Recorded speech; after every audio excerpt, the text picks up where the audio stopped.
বানাতে গেল একটা মাছ যাতে মশলা যাতে ডুবে থাকে সেরকম জল নাও রেখে দেবো বলো ওম ওম ওম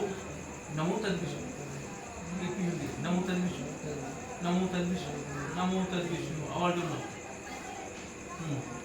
ঠিক আছে রাখো জলটা যদি এখানে থাকে তো গলকে যাবে কি বলবে নমো তদ্বিষ্ণু পরমং পশ্যাম শিউলয়া দেবী চক্ষুরাততম নমো বিষ্ণু নমো এটা ছড়াও নমো বিষ্ণু নমো বিষ্ণু নমো বিষ্ণু